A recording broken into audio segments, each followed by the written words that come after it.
We got your Eternal MMA 91 reaction right here. Ladies and gentlemen, this is your main event. Live from HBF Stadium Festival Hall. Melbourne Pavilion. Not even backstage, we're literally outside. Was that the best fight card in Australian MMA history? Call me crazy, but make sure you call me when I'm right. Be good if the Aussie MMA Instagram page would give us a bit of glow up because we're killing it. Welcome to the Australian MMA podcast. My name is Mitch Tinley, and it was the main course finally here of the Eternal MMA fight weekend end of year. I don't know if they're going to do this every year, but they definitely should. Eternal MMA 90 and 91 back to back. I think it was November 29th and 30th. Day of recording is 9th of December. Normally I jump on like 9th of the fight, so to wait 2 weeks, just a lot of shit going on. But look, great cards.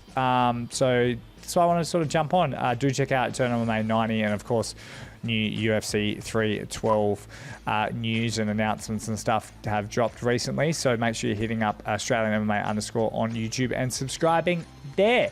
Big shout out to Eternal MMA letting me live stream at the event, doing like a little fight companion thing. It was really cool.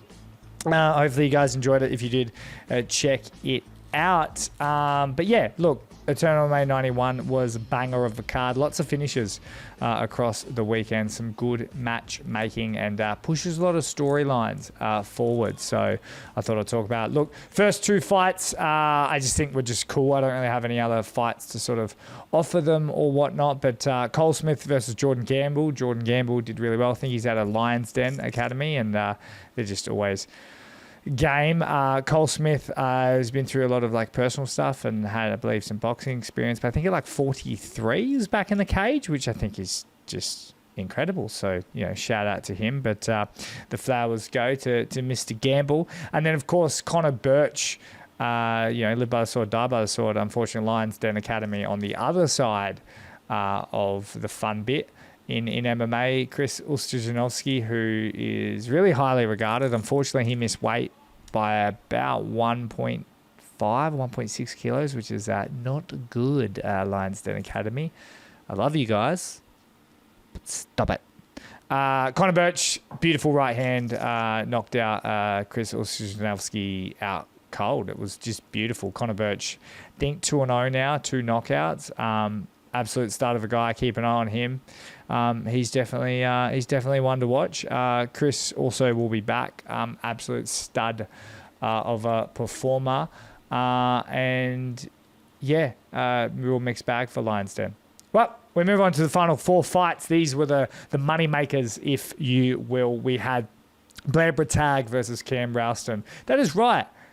The 4th last fight. So the 3rd fight of the night was Blair Bragg versus Cam Ralston. That could have been a main event anywhere when it comes to a fight card. That honestly could have been a main event anywhere. So to see that fight is, incredible.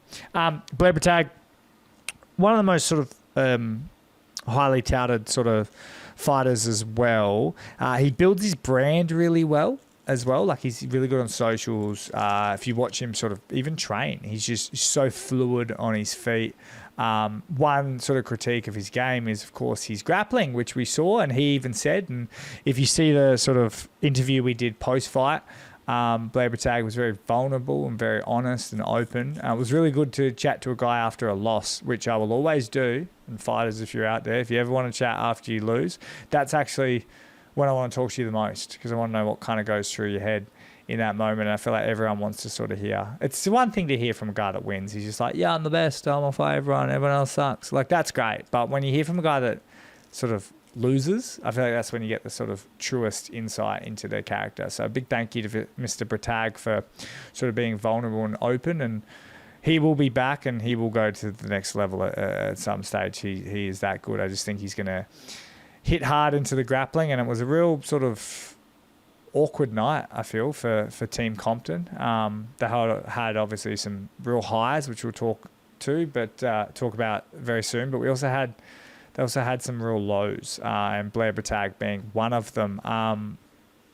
Fight could have gone either way at times, but Ralston was just way too good on the grappling, and Cam Ralston fell short earlier on the year Dana White Contender Series. He just got out-grappled by Taroz Finney, so to see him sort of come out and dominate in the grappling, and his jiu-jitsu is just incredible. Everyone knows about his stand-up ability and obviously training out of City Kickboxing, but just sort of put on display that grappling. And it was a tough fight. So, Rouston sort of has copped shit over the last couple of years of like, why was he even in the Dana White Contender Series? Like, I think people were just like heavily critiquing him online. So to see him sort of fight the guy that was feel like the next breakout star of the middleweight division in Blair Bratag, and to sort of do what he did to him and ultimately end up finishing, I feel like that really sets Rouston up. In terms of sort of title opportunities, it's tough, because Rouston City Kickboxing has like a really tight connection with Ben Johnston, who has helped out Israel Adesanya before. He even emulated Alex Pereira and whatnot with Ben's sort of renowned Muay Thai and kickboxing sort of knowledge. So I don't think Rouston will fight Vendy, who ended up winning, and we'll end up chatting about that a little bit later on as well. But I don't think Rouston will end up taking that fight. And I don't think he needs to. I know that hurts everyone, and we'd love to see that. I think, seeing as he was on the contenders, I wouldn't be surprised if he gets one more win type thing and you get him a second chance. Like, why wouldn't you? The guy he fought ended up getting like 3 or 4 chances to sort of get in the UFC. So I feel like Rouston kind of sort of earns that. There is talk of him taking on Alfred Stoddart in March for the Shuriken middleweight title. So that could be good as well. I feel like that one's sort of one to watch. If he doesn't get the Sydney card, which I don't think he will, because I think he's already all full. So I wouldn't be surprised to see Rouston Stoddart in March for the Shuriken middleweight title. Blair Bratag, he'll come back. I think I actually wouldn't have mind him fighting Stoddart as well. But I would like to see Bratag just maybe take some time off and just sort of chill, relax, and sort of see how it unfolds from there. Don Marfan versus Tom Pratt. I mean, Tom Pratt just, he tried. He went up a level and it wasn't there for him, and that's unfortunate. But Don Marfan, I do believe, is... he could have been lightweight champion if it wasn't for Quillan Southfield. He's like the Charles Barkley of MMA. I know that Luke Daly is screaming at the bit to sort of get his hands on Don Marfan, and Harry Webb even wants to basically give Don Marfan a lightweight title shot just so he can fight him, because Don Marfan has said that he's even further away from the Luke Daly fight. He's further B-sided out of the name and out of the storyline, as Don Marfan alluded to with me. And I wouldn't be surprised if we see Don Marfan, Harry Webb for the lightweight crown. I feel like that is the fight to make, and Luke Daly will be whooping Harry in training camp to get him ready for that one. Frank Jankowski versus Takeshi Taniguchi. I actually thought Frank won, but also I'm an idiot and I was barely watching. So look, I think Frank just tried to do what Drilic did to him, and I don't think it worked out for him. I'd like to see Jankowski take on like a Larsenisi.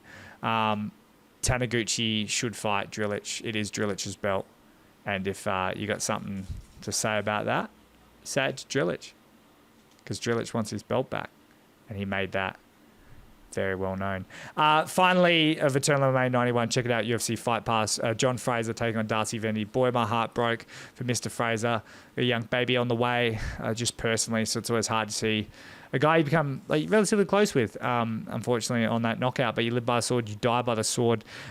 He's sort of 1-1, lost 1, 1-1, lost 1. It's really sad for John Fraser, who's probably the most exciting fight in all of Australian MMA. So hopefully he comes back, rests up, and kind of decides what he wants to do next. But I think he just takes some time off and just go hang out with his young family until he's ready. Darcy Vendy put all the haters to sleep, as he did. Martin Fraser, Darcy Vendy is for real. That is probably one of the most humbling sort of moments. The man has copped so much shit. Go watch our interview. He is incredibly vulnerable, talking about reconnecting with his family, the fact that he had a victim mentality, his friendship with John Aiello, who was the MC of Eternal MMA as Blake Richardson is out, and it was a really nice moment for them, and I actually thought it was really cool. I know some people found it a bit weird that the MC and Vendy were sort of hugging and stuff after, but if you knew their story, I think you would be pretty impressed with it. But yeah, Darcy Vendy, man, he's gone full circle, as they say in the wrestling world. He did like a full face turn, I believe. He went from being critiqued for ducking people and avoiding people, but the man that once held a victory over Jack Della now holds a victory over a primed John Fraser, and I would not be surprised if we see Darcy Vendy in the contenders next year, although if not, there is a very angry Matt Myers waiting for him in March. Guys, it's Eternal MMA 91. I'm running out of memory cards, so enjoy, subscribe, Australian MMA _ if you want to chat more. Let's do it then. PRP Global and Vex have joined forces, so keep an eye out. Launching mid-November, they've got a new Vex website and new MMA fightwear range releasing shortly. Vex, designed for combat and worn by the best in Australia.